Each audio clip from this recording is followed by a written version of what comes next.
momentos que mi vida no está bien. Los problemas son tan grandes, tan pequeña es mi fe. Sostén mi Cristo, porque tambaleando estoy. Si tú eres Rey de gloria, sé mi príncipe de paz.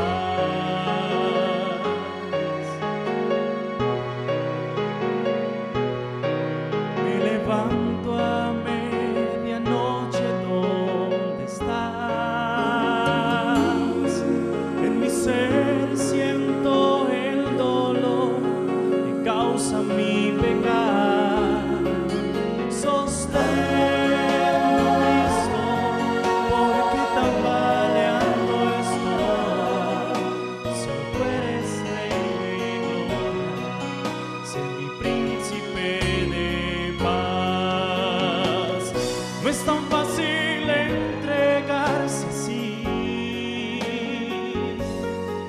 Tengo que enfrentar muchas batallas y sé que tengo que confiar en ti. He luchado contra tu voluntad y ahora estoy aquí de rodillas ante ti.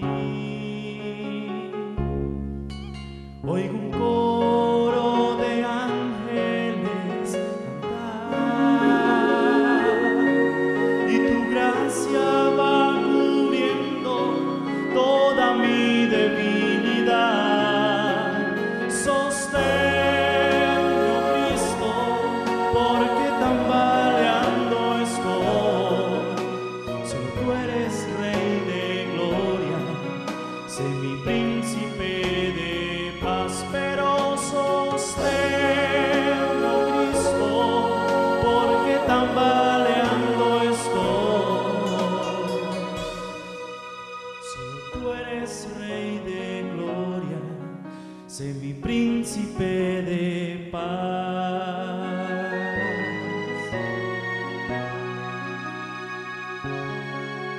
Sosténme, oh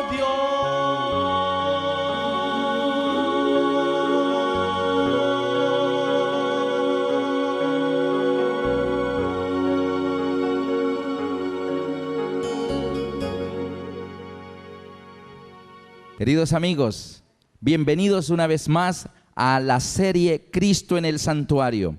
Y nuestro tema en esta oportunidad lleva por título El trono de Dios en el santuario. Queridos hermanos, encontramos en la palabra de Dios, especialmente en pasajes apocalípticos, que hay un grupo que logrará la victoria final y llegará nuevamente a estar en la presencia de Dios. ¿Quiere decir? La Biblia dice en el libro de Apocalipsis, en el capítulo 14 y los versículos del 1 al 5, después miré y aquí el monte de Sión, y aquí el Cordero estaba de pie en el monte de Sión, y con él 144,000 que tenían el nombre de él y el de su Padre escrito en las frentes. Y oí una voz del cielo como el estruendo de muchas aguas y como el sonido de un gran trueno. Y la voz que oí era como de arpistas que tocaban sus arpas. Y cantaban un cántico nuevo delante del trono y delante de los 4 seres vivientes y de los ancianos. Y nadie podía aprender el cántico sino aquellos 144,000 que fueron redimidos de entre los de la tierra. Queridos amigos, habla de un grupo especial que llega a estar al final de la gran controversia entre el bien y el mal, logra con la ayuda y la gracia de Dios estar en pie delante del trono, delante del mar de vidrio. Y dice que estas personas fueron redimidos de entre los de la tierra. Si fueron redimidos, quiere decir que estaban ¿cómo? Estaban perdidos, eran pecadores, pero fueron redimidos, fueron salvados y se les permite ahora estar en la presencia de Dios. Es la palabra de Dios la que garantiza la victoria final del pueblo de Dios. En el libro de Apocalipsis, en el capítulo 15, Versículo 2. Vi también como un mar de vidrio mezclado con fuego, y a los que habían alcanzado la victoria. Queridos amigos, noten cómo la palabra de Dios garantiza la victoria del pueblo de Dios. No podemos estar en este momento pensando, ¿será que alguien lo logrará? ¿Será que se puede? No, todos se van a perder. Es imposible dejar de pecar. La Biblia dice que un grupo estará allá. La pregunta es, ¿estarás tú ahí? Pero un grupo va a llegar. Va a haber personas que lograrán estar delante de la presencia de Dios, volver del mundo y hacer ese recorrido de regreso al Padre, pasando primero por la aceptación de la sangre del Cordero, creer y ser bautizados para ser salvos, y luego ser purificados en la vida cristiana poco a poco, para que la escoria del corazón nuestro sea quemada, que es lo que está en el candelabro, que es el Espíritu Santo, lo que está haciendo para que logremos pasar ese velo, esa barrera de pecado que nos separa aún de Dios, para vivir nuevamente en su presencia. Ya lo estudiamos en el tema Vive Jehová, en cuya presencia estoy. Aquí dice que va a llegar un grupo. Vi también como un mar de vidrio mezclado con fuego, y a los que habían alcanzado la victoria sobre la bestia, sobre su imagen y su marca y el número de su nombre, en pie sobre el mar de vidrio con las arpas de Dios. Versículo 3 dice, y cantan el cántico de Moisés, siervo de Dios, y el cántico del Cordero, diciendo, grandes y maravillosos son tus obras, Señor Dios Todopoderoso.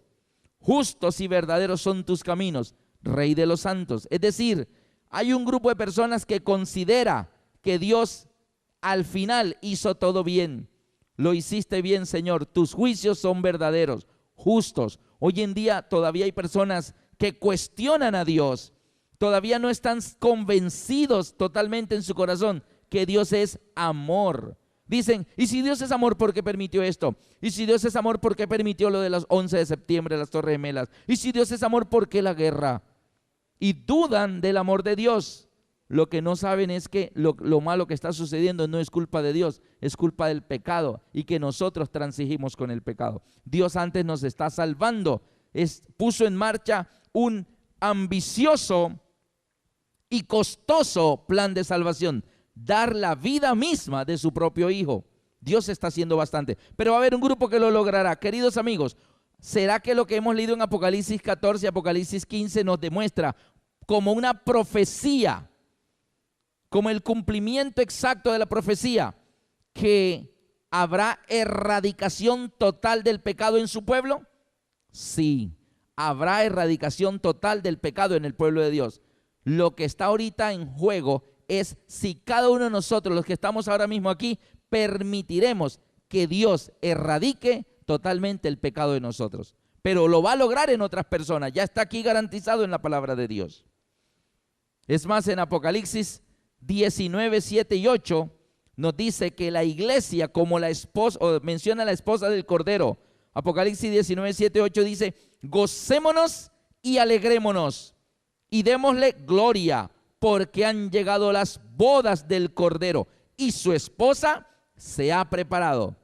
Ahí está el reencuentro de Dios con su pueblo en la Nueva Jerusalén. Y a ella, a la esposa del Cordero, se le ha concedido que se vista. Recordemos que por el pecado quedamos como desnudos, y Adán y Eva tuvieron que coser delantales de hojas de higuera, ¿cierto? Y se les veía la desnudez porque el delantal no cubre todo, cubre solo delante. Pero dice Génesis 3:21 que Jehová Dios hizo al hombre y a su mujer túnicas de pieles y los vistió. Y ahora esas túnicas de pieles de cordero, del primer cordero que muere en el mundo, reemplazando a ellos como pecadores, que no murieran ellos, sino que Él los sustituye, porque la salvación es por sustitución. Pero ahora el cumplimiento en la realidad es que a la iglesia se le ha permitido vestirse de lino fino y limpio y resplandeciente. Las vestiduras blancas, ¿de quién? De nuestro Salvador Jesucristo. Él permitió ser desnudado en la cruz. Él permitió ser desnudado en la cruz. ¿Para qué? Para que nosotros no estemos desnudos, sino que seamos vestidos de sus ropas blancas. Justamente las ropas blancas que se le ofrecen a la iglesia de la Odisea, los cristianos del tiempo del fin, que nos dice el Señor, tú dices, yo soy rico, me he enriquecido y de ninguna cosa tengo necesidad. Y el Señor nos dice, lo que tú no sabes es que realmente tú eres pobre, miserable, ciego y desnudo. Y Él dice, yo te aconsejo que de mí compres vestiduras blancas para que te vistas y no se descubra la vergüenza de tu desnudez. Y unge tus ojos con colirio para que veas. Ahora en el tiempo final, en el cumplimiento de la profecía, a la iglesia, al pueblo de Dios, se le ha concedido vestirse de lino finísimo, limpio y resplandecientes, porque esas son las obras justas del pueblo de Dios. ¿Y qué hace justas las obras del pueblo de Dios? La gracia de Cristo. Nuestras propias obras solas solo significan trapo de inmundicia para Dios. Queridos amigos, hasta aquí podemos ver que hay un grupo que lo logrará. La pregunta es, ¿hubo erradicación total del pecado en estas personas? Sí.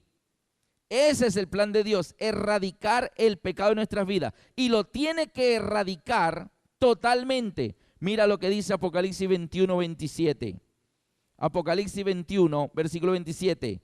Está describiendo la nueva Jerusalén, el hogar de los redimidos. Y dice, no entrará en ella ninguna cosa inmunda o que hace abominación y mentira, sino solamente los que estén inscritos en el libro de la vida del Cordero. ¿Tú quieres que tu nombre esté inscrito en el libro de la vida del Cordero? Dice que en la Nueva Jerusalén no entrará ninguna cosa inmunda o que hace abominación. O sea que todo eso tuvo que ser, ¿qué? Totalmente erradicado, remitido. Y ahora el Señor está purificando el santuario y sacando todos nuestros pecados que enviamos cuando remitimos al confesar. Estudiamos la parábola del pródigo, aquel joven egoísta. Dame la parte que me toca, no me importa tu vida, yo lo que quiero es vivir la mía.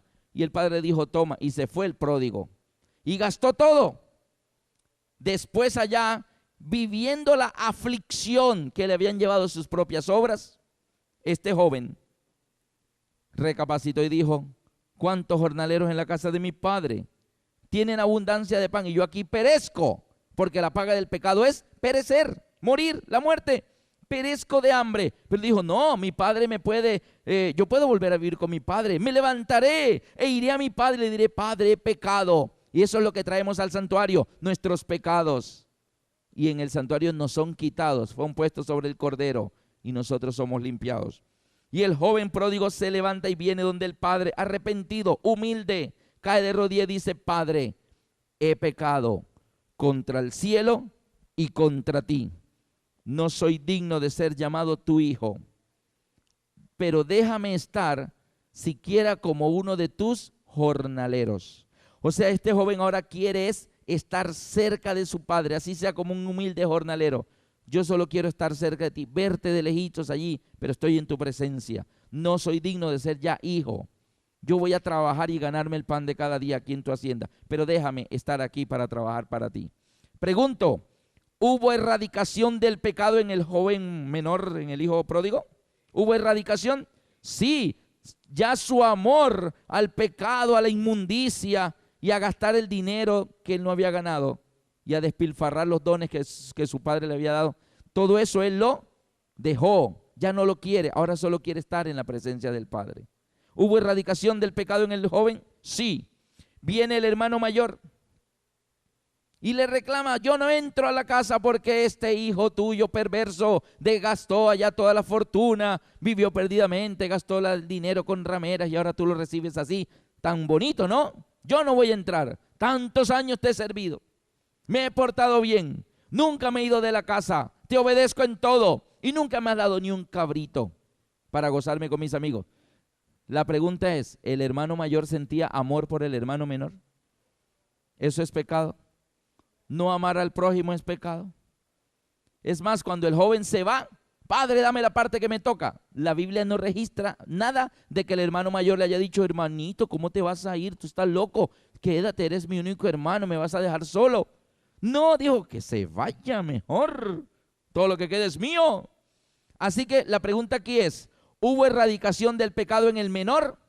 Sí. ¿Hubo erradicación del pecado en el mayor? No. Estaba viviendo en la casa de su padre, pero el pecado lo tenía muy arraigado en su corazón. Y todo esto, queridos amigos, pudiera seguir hablándoles de cómo el pecado es erradicado de la vida de los hijos de Dios a través del plan de salvación. Y ese plan de salvación que erradica el pecado en nuestra vida está resumido en una forma simbólica. ¿En qué tema? En el tema del santuario. En el tema del santuario. ¿Será que el tema del santuario es importante? ¿Ustedes qué dicen? ¿Será importante? Sí. ¿Será que Satanás estará interesado en que el tema del santuario esté allí como una luz que alumbre el camino de los hijos de Dios? ¿Satanás estará interesado en que el santuario esté allí alumbrando el camino? No. Satanás lo que más quisiera es atacar el tema del santuario. Y quiero decirles que la Biblia registra muchos ataques contra el santuario, muchos. ¿Sabe cuál fue el primer ataque contra el santuario? Caín. Caín. Dice la Biblia que Adán y Eva tuvieron 2 hijos, Caín y Abel. Y dice, Caín, eso está en Génesis 4, Caín fue labrador de la tierra y Abel fue pastor de ovejas. Y Caín, y dice que pasando el tiempo, Caín trajo de los frutos de la tierra una ofrenda a Jehová. Y Abel trajo de lo más gordo, de lo más hermoso de las ovejas, trajo una ofrenda a Jehová. Y ambos lo ofrecieron a Jehová. Pero dice que Jehová se agradó de Abel y de su ofrenda, mas le desagradó Caín y su ofrenda. Y Caín inmediatamente decayó su semblante y se enojó y fue y mató a su hermano Abel. ¿Por qué Dios no aceptó la ofrenda de Caín? Si nosotros miramos, el problema de Caín no era que Caín no adoraba a Dios. Caín adoraba al mismo Dios de Abel. Caín hizo un altar de piedras, Abel hizo un altar de piedras. Abel trajo una ofrenda a Jehová, Caín trajo una ofrenda a Jehová. Ambos pusieron su ofrenda sobre el altar, ambos se arrodillaron, ambos oraron y dijeron, oh Jehová, recibe esta ofrenda. Ambos se la ofrecieron a Jehová. ¿Dónde estaba la diferencia? La diferencia estaba en que la ofrenda de Abel era un cordero y la de Caín era de frutas. Aunque hayan sido las mejores frutas, las más grandes, las más bonitas, ¿dónde estaba el problema? El problema, queridos amigos, es que a veces creemos que, como la Biblia dice, Caín fue labrador de la tierra, por eso trajo las mejores frutas. Y Abel, como Abel fue pastor de ovejas, por eso trajo la mejor oveja. Pero, querido amigo, si Caín por ser labrador de la tierra trae frutas, si Abel por ser pastor de ovejas trae ovejas, entonces ¿qué traerá el zapatero? ¿Será que traerá los mejores zapatos? Jehová, te ofrezco estos zapatos costosos, y pum, le pone fuego al sacrificio de los zapatos. ¿Y qué traerá el carpintero? Oh Jehová, esta mecedora pulida, acojinadita, hermosa, la mejor mecedora te la ofrezco. No, hermanos, la ofrenda a Jehová no depende del oficio de la persona. Aunque Caín era labrador de la tierra y Abel era pastor de ovejas, y tengan el oficio que tenga, la ofrenda había sido elegida por Dios desde el Génesis, desde el mismo Edén, cuando le dijo a Adán, Eva, si ustedes aceptan el sacrificio de mi hijo, sacrifiquen corderos. La ofrenda que representa a mi hijo muriendo por ustedes es el cordero. Y cuando Dios mira para abajo dice, wow, qué ofrenda tan hermosa. El cordero está muriendo y derramando la sangre. Ok, eso significa que ese muchachito que se llama Abel ya no tiene que morir, porque el cordero murió en su lugar. Al haber derramamiento de sangre del cordero, ya Abel no tiene que morir porque alguien murió por él. Ok, Abel, tus pecados fueron remitidos al cordero, ya eres salvo. Oh, qué altar tan bonito. Mira, qué colores. Wow, y cómo se ven esos bananos, esas uvas que caen a medio lado, esas hojas verdes, esa papaya. Wow, manzana, qué altar tan bonito. Caín, te felicito. Qué altar tan adornado. Y Dios miraba a un lado y al otro y decía, pero ¿dónde está el cordero? No, no hay cordero, es esta ofrenda para ti, oh Jehová, con todo mi amor. Sí, Caín, está muy bonito tu altar, pero necesita un cordero ahí. Caín, es que si no muere alguien en tu altar, te tienes que morir tú mismo. Porque la única manera que tú no mueras por tus pecados es que otro muera en lugar tuyo. Y ese es el Cordero. ¿Dónde está el Cordero? Si el Cordero muere en tu lugar, ya tú no tienes que morir. Ahora bien, en tu altar no hay Cordero. O sea que tus pecados no han sido remitidos al Cordero. O sea que te mueres tú. O sea que Caín, tus pecados están encima de ti todavía. Tienes los pecados en ti y la paga del pecado es la muerte. O sea que te tienes que morir tú. Y ahí es donde Dios no le agradó la ofrenda de Caín, porque Caín estaba negando. No creía. Caín no creía en ese Salvador que iba a venir algún día. Caín quería ser aceptado por Dios por sus propios méritos. Mira qué frutas tan bonitas cultivé.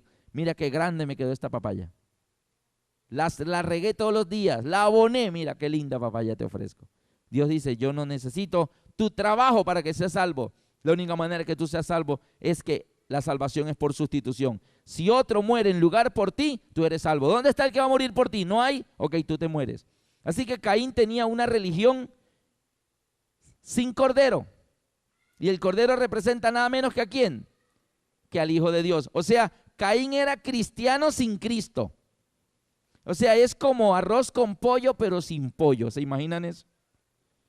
Así que Caín era cristiano, pero no había Cordero por ningún lado. O sea, soy cristiano, pero no necesito a Cristo. Queridos amigos, ahí estaba atacando al santuario porque estaba quitando lo principal del santuario, que es el Cordero. Ataques contra el santuario hay muchos en la palabra de Dios.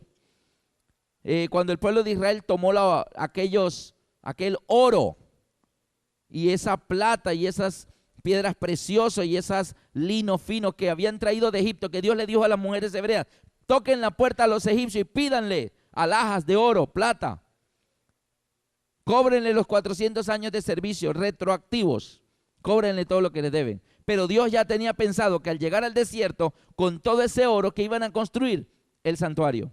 Pero mientras Moisés subió al monte Sinaí a hablar con Dios, Satanás aprovechó al pueblo que estaba solo y les hizo concebir en su mente usar ese oro para construir un ídolo egipcio. Y Dios lo tenía destinado, era para construir su santuario. Y terminó el oro siendo usado allá en el becerro de oro.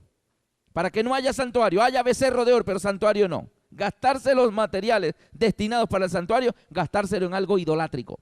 Y sigue la Biblia mostrando ataques contra el santuario.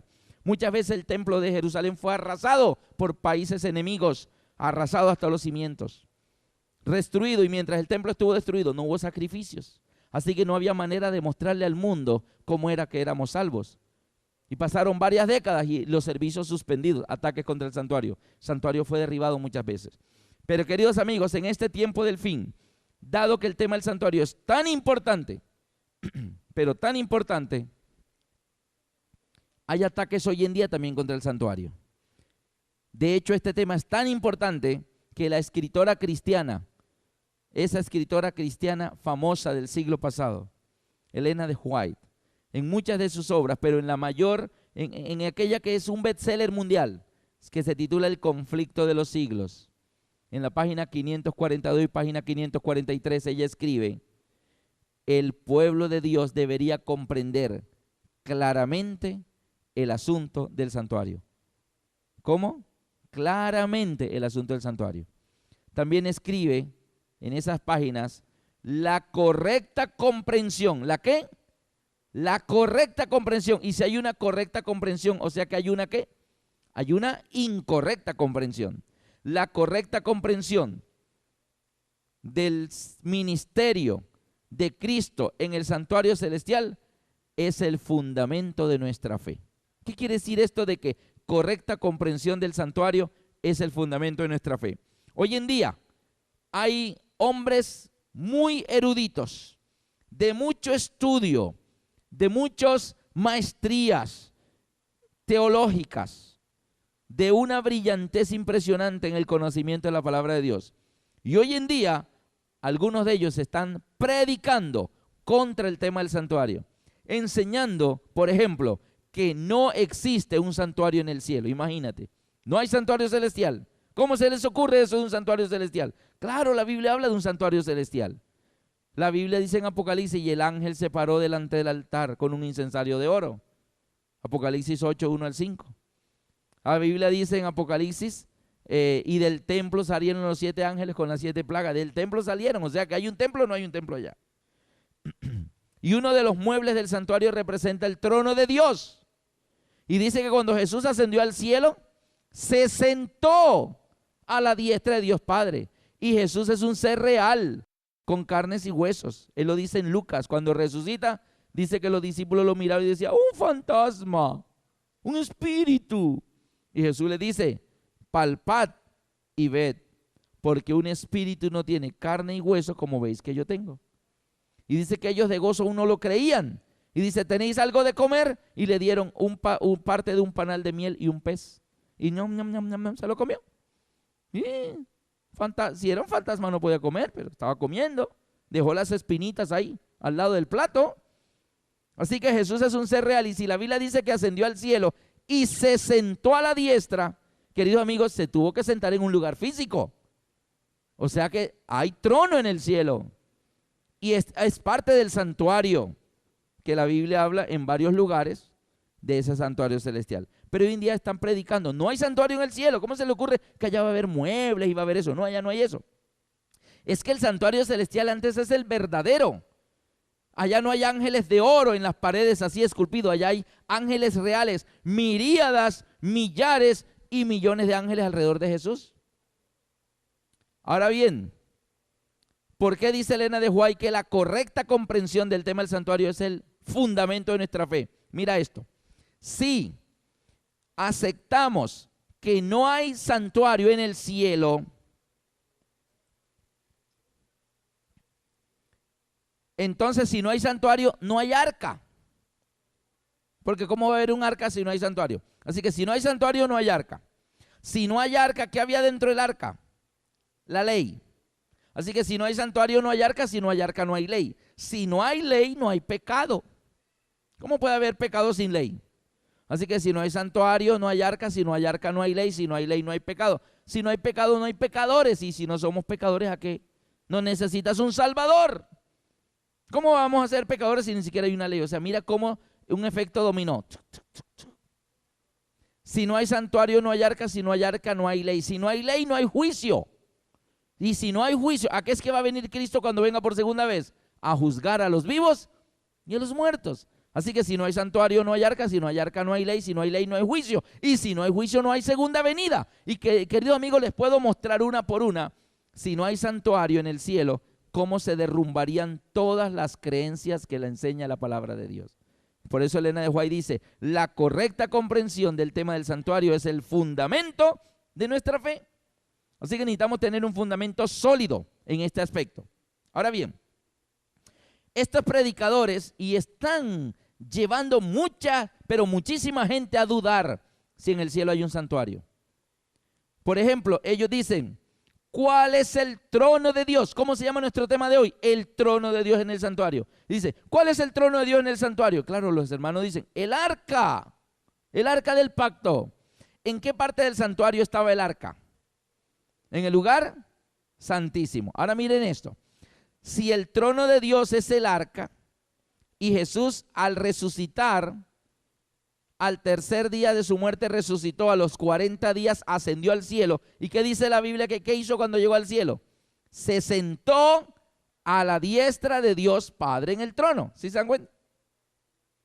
Ahora bien, si no hay santuario celestial, si el trono de Dios en el santuario celestial es el arca, y la Biblia dice que en el año 31 Jesús ascendió y se sentó a la diestra de Dios, ¿a qué lugar del santuario celestial se fue Jesús?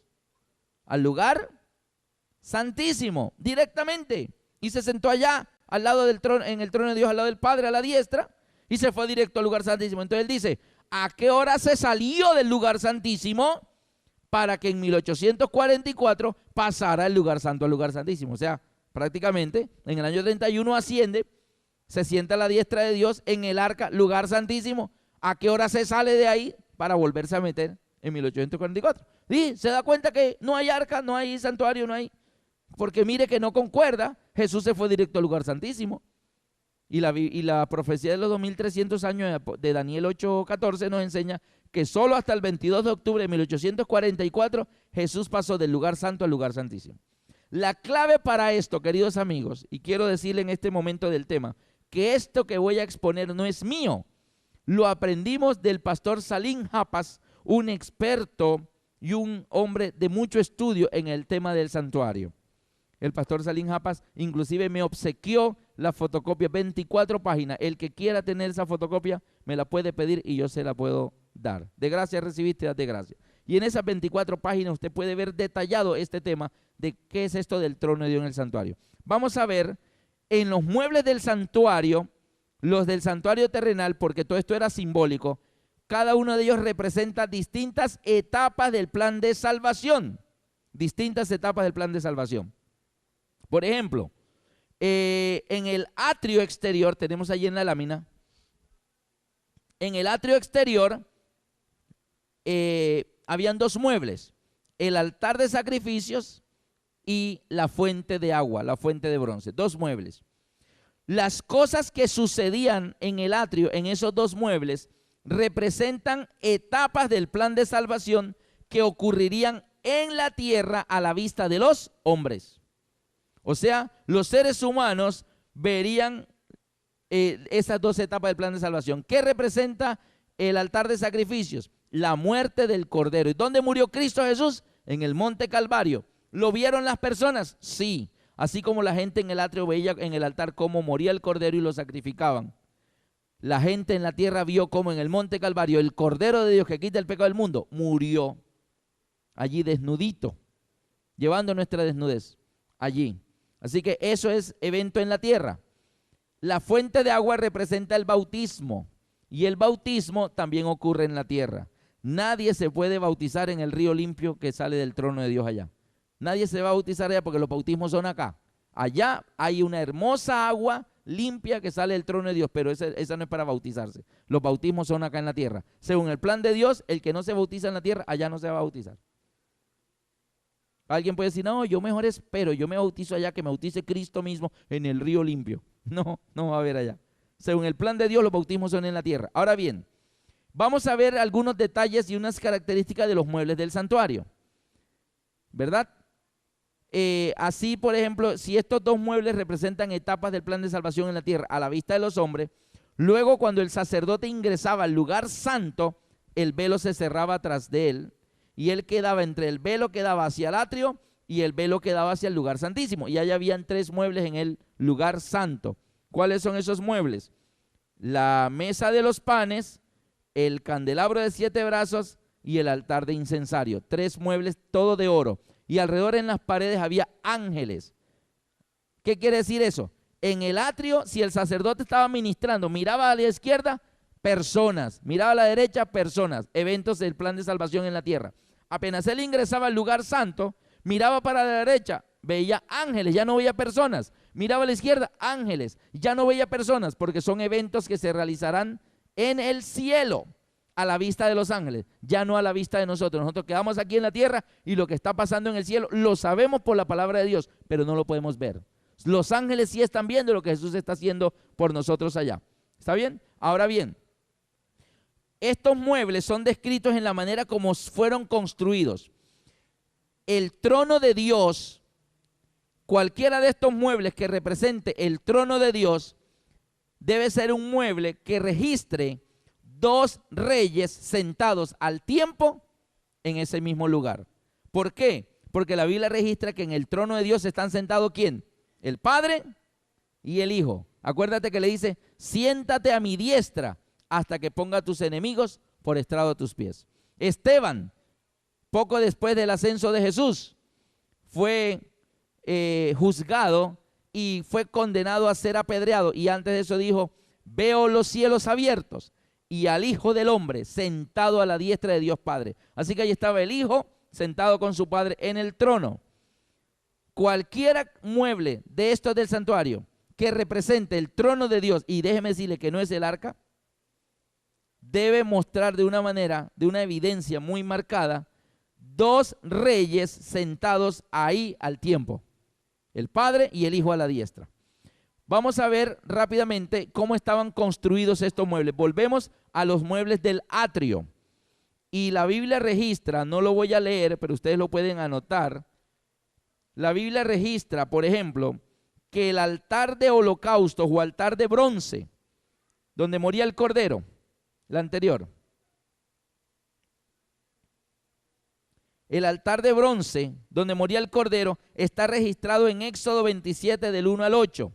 Y dice que era de madera de acacia, revestido de bronce por dentro y por fuera, y tenía 4 cuernos en sus 4 esquinas. No tenía corona. Vamos a ver ahorita en los muebles del lugar santo y lugar santísimo, que los que han visto los dibujos del arca, es más, podemos ver la tercera lámina, donde está el arca, ahí está Jesús ministrando la tercera. Ahí vemos que alrededor del arca hay una especie de coronita. Esa coronita la registra la Biblia, que cada mueble debía llevar una corona o una cornisa de oro. Una corona, la corona representa rey.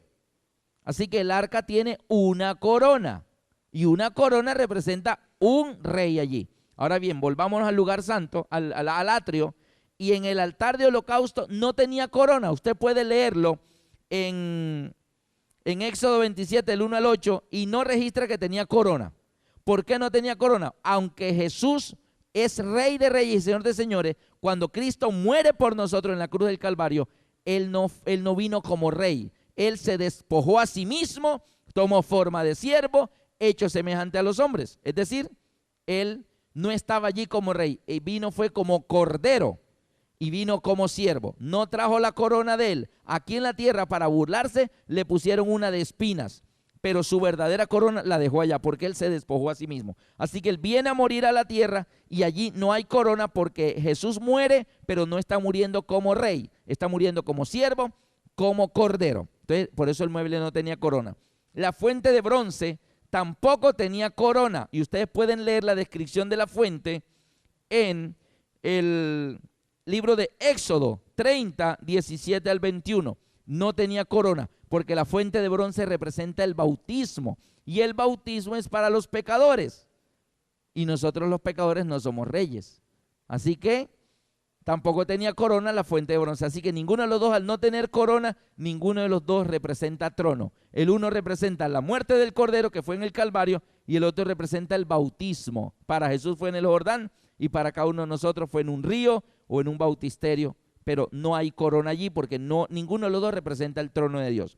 En el lugar santo, vamos a ver ahora sí los muebles, y vamos a leer la descripción del candelabro.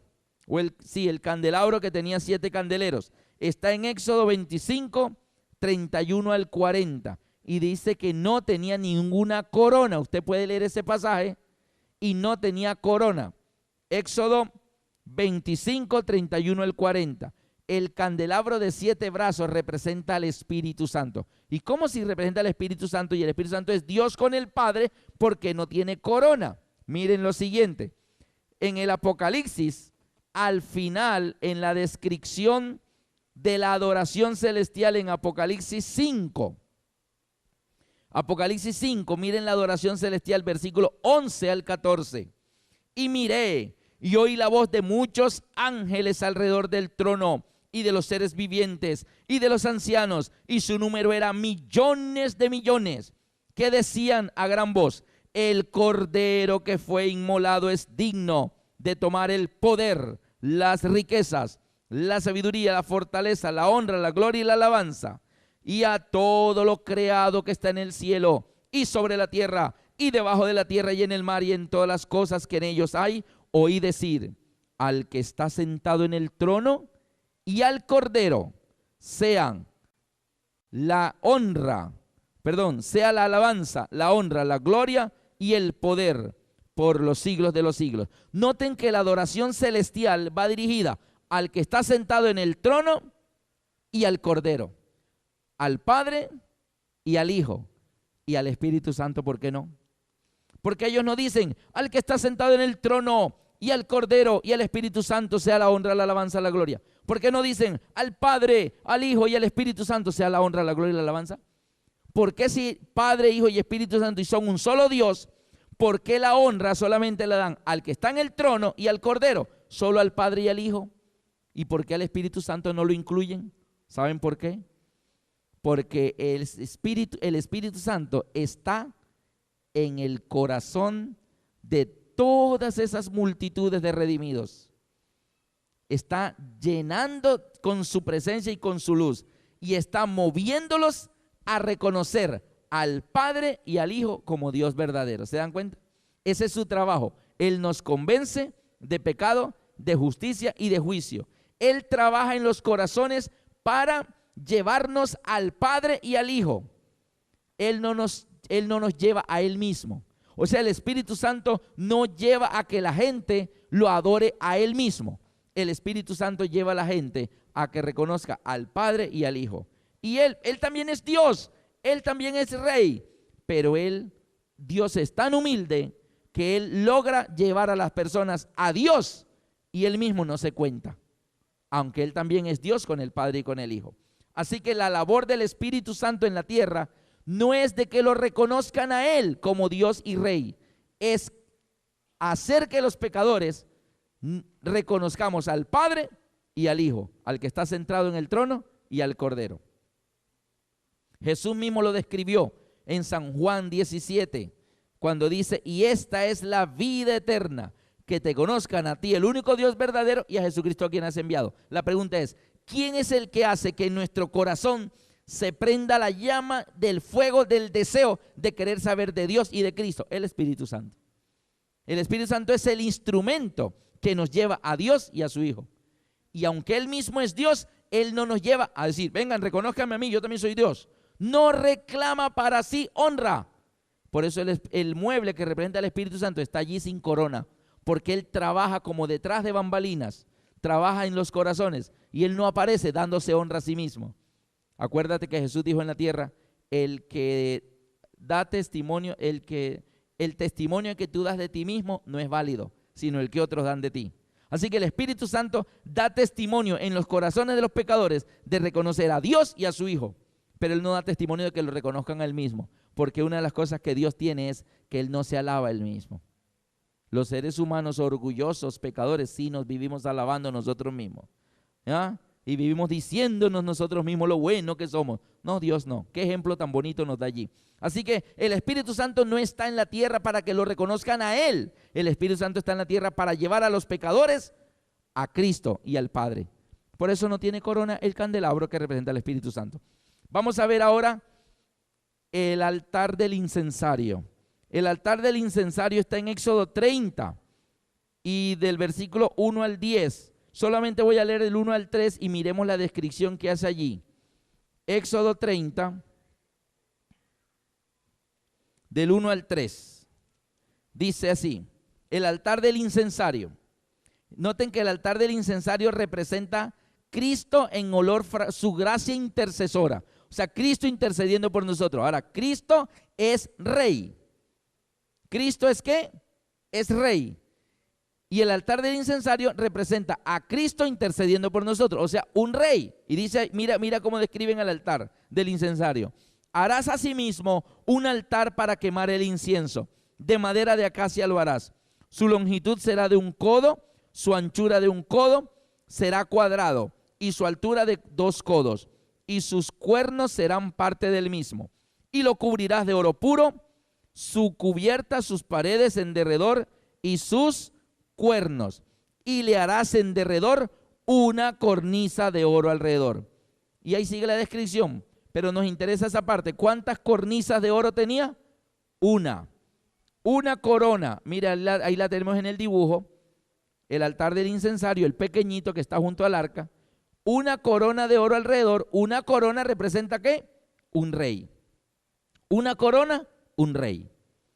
Así que el mueble que representa el trono de Dios tiene que mostrar 2 reyes, porque el Padre dijo: Hijo, siéntate a mi diestra. El Dios es rey y el Hijo también es rey. Aquí solo hay un rey, así que ese no es el trono, porque nada más hay una sola corona. Vamos a ver el arca, que yo también pensaba que el arca era el trono de Dios.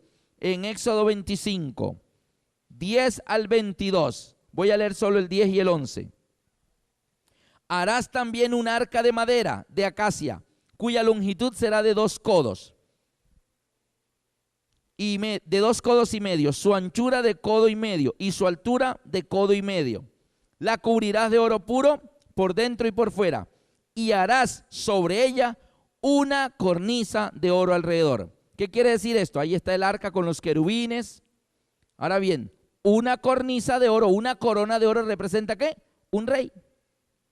Así que en el incensario, un rey. Cristo es el intercesor. En el arca, una cornisa de oro, una corona, un rey. El Padre sentado entre los querubines y aquella luz gloriosa de la Shekinah en medio. ¿Está bien?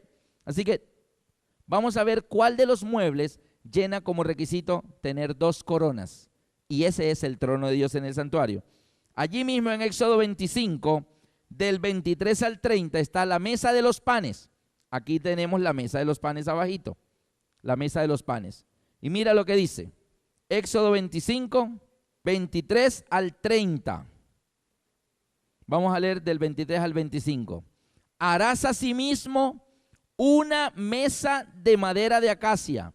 Su longitud será de 2 codos y de 1 codo su anchura y su altura de codo y medio.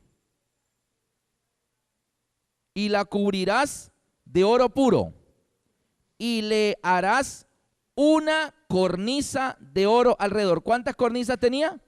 Una cornisa de oro alrededor. Le harás también una moldura alrededor de 1 palmo menor de anchura, y harás a la moldura una cornisa de oro alrededor. Queridos amigos, ¿cuántas cornisas de oro tenía la mesa de los panes? 2. Dice, le harás una cornisa de oro alrededor, pero luego dice, le harás una moldura de 1 palmo menor, y a la moldura le harás otra cornisa de oro alrededor. ¿Cuántas coronas tenía la mesa de los panes? 2 coronas. ¿Qué significan 2 coronas? 2 reyes sentados al tiempo. El mueble que muestra al Padre y al Hijo. Ahora miremos algunos detalles de la mesa, a ver si es que ella es realmente el trono de Dios en el santuario. Mire, ¿en qué ubicación ponían la mesa de los panes? Resulta que si ustedes recuerdan, el santuario, la puerta debía dar siempre hacia el oriente. Luego viniendo, si el oriente estaba allá, el primer mueble era el altar de holocaustos, yendo de oriente a occidente. Luego la mesa de los panes, luego la fuente de bronce, la fuente de agua en el atrio, el altar de sacrificios y la fuente de bronce. Se ingresaba al lugar santo y de frente estaba el altar de incensario. Y detrás del velo el arca, todo eso en línea. El altar de sacrificio, la fuente, el altar de incensario y el arca. De oriente a occidente. Si allá es el oriente y allá es el occidente, ¿qué queda para allá? El norte. Ahora bien, el mueble que estaba más corrido hacia el norte era nada menos que la mesa de los panes. Y hacia el sur, el candelabro de 7 brazos. ¿Qué quiere decir el hecho de que la mesa de los panes estuviera ubicada hacia el norte? Busquemos en Éxodo 26, 35. Éxodo 26, 35. Y pondrás la mesa fuera del velo y el candelabro enfrente de la mesa. ¿Dónde estaba el candelabro? Enfrente de la mesa. El candelabro enfrente de la mesa. Y dice al lado sur del tabernáculo, y pondrás la mesa al lado del norte. El lugar que la mesa ocupaba era al lado ¿qué? Norte. ¿Qué representa el norte en las profecías? ¿Se acuerdan cuando Lucifer se rebeldizó contra Dios? Decía, subiré al cielo en lo alto de las estrellas de Dios, levantaré mi trono en el monte del testimonio, me sentaré a los lados del norte. El norte en la Biblia representa el trono de Dios. Y Dios ordena que la mesa de los panes sea puesta al lado norte. Y enfrente de ella el candelabro de 7 brazos. Si ustedes miran en Apocalipsis, en la descripción del trono de Dios, en Apocalipsis 4, vamos a ver qué dice San Juan, qué vio en el mar de vidrio delante del trono que había. Apocalipsis 4, versículo 5. Apocalipsis 4, 5 dice, y del trono salían relámpagos y truenos y voces, y delante del trono ardían 7 lámparas de fuego, las cuales son los 7 espíritus de Dios. Así que acá en Éxodo dice, pondrás la mesa al lado norte y el candelabro frente a la mesa. Y en Apocalipsis dice que delante del trono ardían 7 lámparas de fuego. Queridos amigos, el mueble del santuario que representa el trono de Dios era la mesa de los panes en el lugar santo. Usted dirá, ¿cómo así? ¿No era el arca? Vamos a ver por qué. Miren una cosa, Dios le dijo a Moisés que debía ser conforme al modelo de lo que él había mostrado. Él le dijo que la mesa debía colocar 12 panes, pero debía colocarlo en 2 pilitas de 6, iguales. ¿Por qué 2 pilitas de pan? Porque ¿qué representa la mesa? El trono. ¿Y cuántos reyes están sentados en el trono? 2, el Padre y el Hijo. Ahora bien, me acerco aquí. El Padre y el Hijo. ¿Cómo distingo cuál es el uno y cuál es el otro? ¿No es que son iguales las 2 pilitas de pan? Bueno, por la posición se puede mirar cuál es el Padre. Dice, Hijo, siéntate a mi diestra. Así que el de la diestra es el Hijo. Este es el Padre. Ahora, ¿por qué están ahí el Padre y el Hijo iguales? ¿Qué dice Filipenses 2 del 5 al 8? Filipenses 2 del 5 al 8. Haya pues en vosotros el mismo sentir que hubo en Cristo Jesús, el cual, siendo en forma de Dios, no estimó el ser igual a Dios. ¿Son iguales? Sí. No estimó el ser igual a Dios como cosa que aferrarse, sino que se despojó a sí mismo, tomando forma de siervo, hecho semejante a los hombres. ¿Y para dónde vino? Vino para el altar de sacrificio a dar su vida por nosotros. Así que cuando Él se despoja a sí mismo y deja esa forma y tomó forma de siervo, esta pilita de pan se vino para la tierra. Quedó solo esta. ¿Cómo quedó este lugar? Quedó vacío mientras el Hijo estaba aquí en la tierra. ¿Qué oró Jesús en Juan 17? Juan 17, una noche antes de ir a la cruz, en el versículo 5, Jesús ora y dice, ahora pues Padre, Juan 17, 5, este lugar quedó vacío a la diestra, el Padre quedó allí, y el Hijo ora en Juan 17 y dice, versículo 5, ahora pues Padre, glorifícame tú al lado tuyo, con aquella gloria que tuve contigo antes que el mundo fuese. Padre, vuélveme a poner allá. Sin embargo, cuando Él regresa al cielo, ya no viene con esta forma que Él tenía antes, porque Él se transformó en uno de nosotros. Ahora está el Padre en su forma original y el Hijo en forma de cordero. Por eso es que Apocalipsis menciona, miré en el trono un cordero como inmolado, porque Él mantiene sus heridas en sus sienes, en sus manos, y se quedará por la eternidad con forma humana. Así que ahora está el Padre en su forma original y el Hijo con la forma que tomó para venirnos a salvar. Y en esa forma está al lado del Padre. Cuando Él se vino para la tierra, esos panes se vinieron para la tierra. En Juan 6, San Juan capítulo 6, los fariseos le dicen a Jesús, oh, nuestros padres comieron el pan del cielo. Juan 6, versículo 31. Nuestros padres comieron el maná en el desierto, como está escrito, pan del cielo les dio a comer. Y se ufanaban, nuestros padres comieron pan del cielo. Jesús les dijo, de cierto os digo, no os dio Moisés el pan del cielo, mas mi Padre os da el verdadero pan del cielo. El Señor le dice, mira, ese maná que comieron era un símbolo de lo que el Padre iba a hacer al dar a su Hijo. Les dio el pan del cielo. Yo soy el pan del cielo. El Padre les dio el verdadero pan del cielo. Este pan se vino para la tierra porque ustedes estaban pereciendo de hambre en el pecado. Y yo vine a hacer ese pan. Por eso en la Santa Cena Jesús dice, este es mi cuerpo. ¿Y qué tenía en la mano? Pan. Este es mi cuerpo que por vosotros es partido. Este es mi sangre, el nuevo pacto. Yo vine a darme por ustedes. Y más adelante aquí en Juan 6, versículo 33, dice, porque el pan de Dios es aquel que descendió del cielo y da vida al mundo. ¿Se dan cuenta que todo el santuario era solo símbolos? ¿Era solo símbolos? Ahí estaba ese pan que era dado a ellos, Pues mire, yo soy el pan que bajé del cielo. Le dijeron, Señor, danos siempre de ese pan. Jesús les dice, yo soy el pan de vida. El que a mí viene nunca tendrá hambre, y el que en mí cree no tendrá sed jamás. Amén. Hermanos, ahí están todos los textos concordando con el arca, con la mesa de los panes como el trono. Para terminar, ¿cómo es esto entonces de que el trono es la mesa? ¿No era el arca?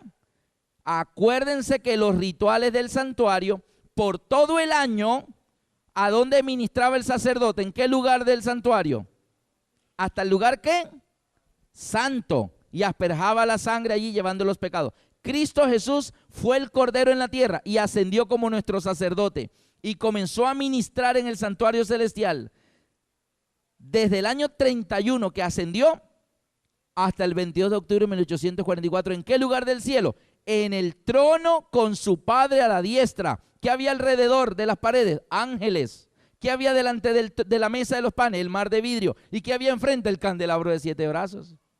Y él ministró como nuestro sacerdote en el lugar santo, como lo mostraban los símbolos de la tierra. Y en 1844 hubo el cambio del lugar santo al lugar santísimo. La escritora cristiana Elena de White lo registra en el libro Primeros Escritos. Y voy a leerles una partecita, página 54 y parte de la 55. Y dice, el fin de los 2300 días. ¿Cuándo fue el fin de los 2300 días? El 22 de octubre de 1844. Hasta ahí, la mesa de los panes había sido ¿qué? El trono de Dios en el santuario. Hasta ahí. ¿Pero qué sucedió allí? Mira la visión que ella tiene y dice, vi un trono y sobre él se sentaba el Padre y el Hijo. ¿Qué está viendo Elena de White? La mesa de los panes. O sea, está viendo el trono verdadero, pero está viendo lo que simbolizaba la mesa de los panes. Estaban los dos, el Padre y el Hijo. Me fijé en el rostro de Jesús y admiré su hermosa persona. No pude contemplar la persona del Padre, pues le cubría una nube de gloriosa luz. Pregunté a Jesús si su Padre tenía forma como él. Dijo que la tenía, pero que yo no podía contemplarla porque dijo, si llegaras a contemplar la gloria de su persona, dejarías de existir. Delante del trono vi al pueblo de Dios, la iglesia y el mundo. Vi dos compañías, la una postrada ante el trono profundamente interesada,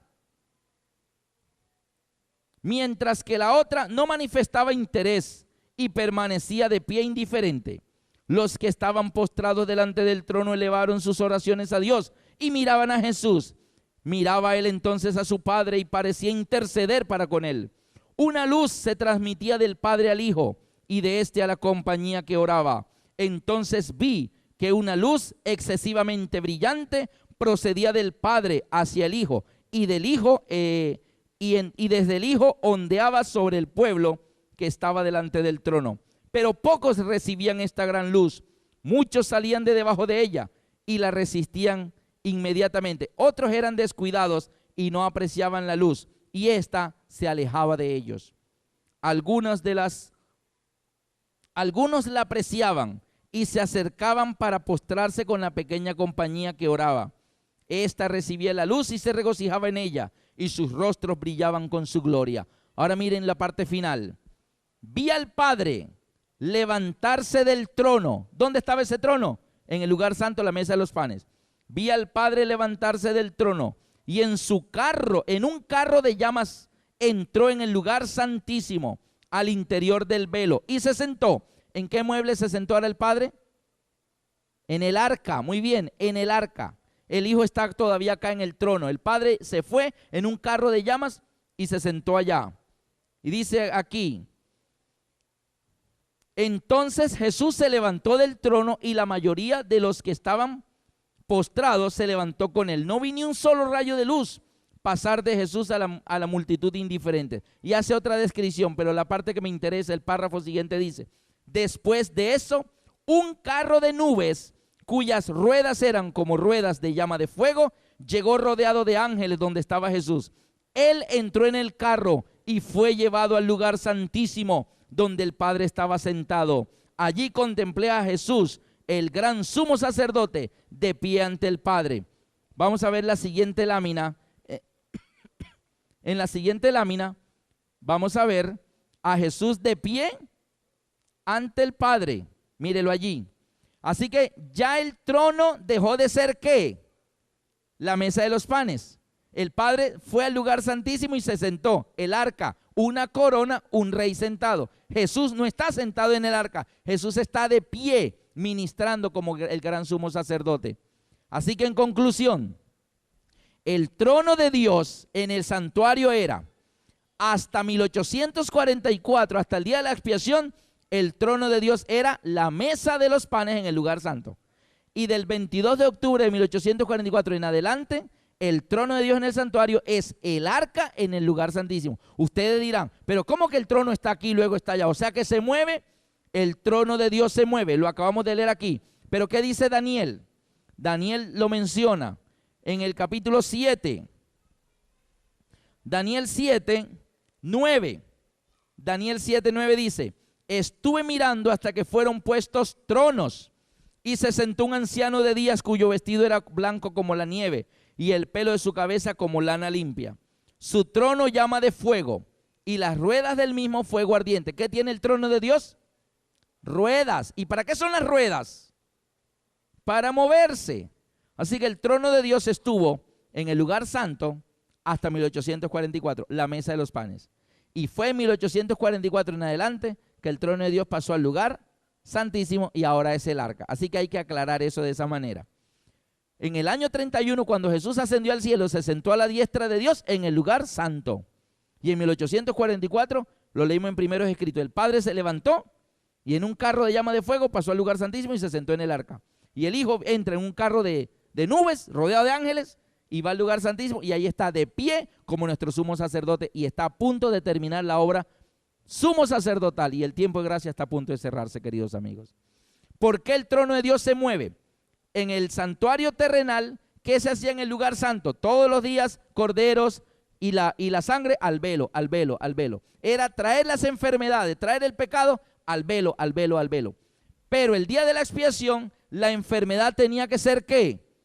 Erradicada y puesta en azazel y chao. Y erradicado el pecado del pueblo, de los altares, del velo, del santuario, y el pecado había sido erradicado del pueblo de Dios. Amén. Un ejemplo, imagínate ir al doctor, doctor me duele aquí, doctor no sé qué hacer, y el doctor dice unas radiografías. ¿A dónde visitas al doctor? Cuando tienes algún dolor, ¿en qué parte encuentras al doctor? En un consultorio. Y el doctor te manda unos exámenes. ¿A dónde le lleva los exámenes? Al consultorio. Y el doctor dice, vamos a hacerte otras pruebas. ¿A dónde lleva los resultados? Al consultorio. Vamos a examinarte. ¿Dónde te examina? En el consultorio. Hasta que el doctor dice, tienes un tumor. Y si te quedas con ese tumor, morirás. Pero yo no quiero que mueras. Te puedo salvar, te puedo operar. ¿Usted quiere operarse? Sí, yo no quiero morir. Bueno, te vamos a operar. Y entonces el doctor fija el día de la operación. La pregunta es, ¿dónde hace el doctor la operación? ¿Qué es la operación? Abrir, sacar el tumor y botarlo. Y que tú vivas sin el tumor y puedas vivir. Porque si te quedas con el tumor vas a morir. ¿En dónde es que el doctor erradica el tumor de tu estómago? ¿De dónde? ¿En dónde lo hace? ¿En el consultorio? No. Cuando llega el momento de erradicar, el doctor se traslada al quirófano y tú también. Así que Jesús atendió en el lugar santo los pecados de todos los que lo remitían. Pero llegó el 1844 cuando él comienza a erradicar el tumor del pecado. Y él dice, vamos ya no en el consultorio, en el quirófano. Y en el quirófano Jesús está operando a todos los que quieran que de su vida el pecado sea ¿qué? Erradicado. Amén. El trono de Dios en el santuario no es en sí la mesa de los panes, no es en sí el arca. El trono de Dios en el santuario es donde Dios esté, ahí es su trono, porque Él es el rey. Y donde está el rey sentado, eso es un trono. Amén. Queridos amigos, Elena de White escribió, la correcta comprensión del asunto del santuario es el fundamento de nuestra fe. Y Cristo está ya en el trono, ahora usted está frente al arca y está ministrando para nosotros. ¿Cuántos en esta oportunidad quisieran colocándose de pie, decirle al Señor que también ustedes quieren que sea erradicado el tumor del pecado que nos puede llevar a la muerte. Ahora bien, si hay que hacer eso, entonces, queridos hermanos, no es en el consultorio donde te van a erradicar el tumor del pecado. Eso es en el quirófano. Y el quirófano del santuario es el lugar santísimo y es el arca del pacto donde está el Hijo y el Padre, los dos, erradicando el pecado de la vida de los hijos de Dios. Qué hermoso grupo tenemos aquí. Yo quisiera terminar con una palabra de oración para todas aquellas personas que han hecho esta decisión en esta oportunidad. Oremos. Querido Padre que estás en los cielos, la honra y la gloria y la alabanza sea solo para ti, Señor. Te damos muchas gracias, Señor, por concedernos este tiempo de gracia, cuando tú todavía estás en el lugar santísimo del santuario celestial. Ministras delante del Padre, porque estás inscribiendo en el libro de la vida los nombres de todos aquellos que se acercan a ti para remitir los últimos pecados que quedan en la vida y en el corazón de cada uno de nosotros, porque tú quieres erradicarlo de nosotros, así como el doctor erradica un tumor que podría llevar al paciente a la muerte y lo opera en el quirófano. Nosotros, Señor, queremos acudir a ti ahora que ministras en el lugar santísimo y que nos permites, Señor, que nosotros podamos ser salvados para la eternidad. Bendice a nuestros amigos que hoy han hecho esta decisión y te rogamos que tú produzcas en cada uno tanto el querer como el hacer por tu buena voluntad. En el dulce nombre de tu Hijo, Cristo Jesús, lo agradecemos. Amén.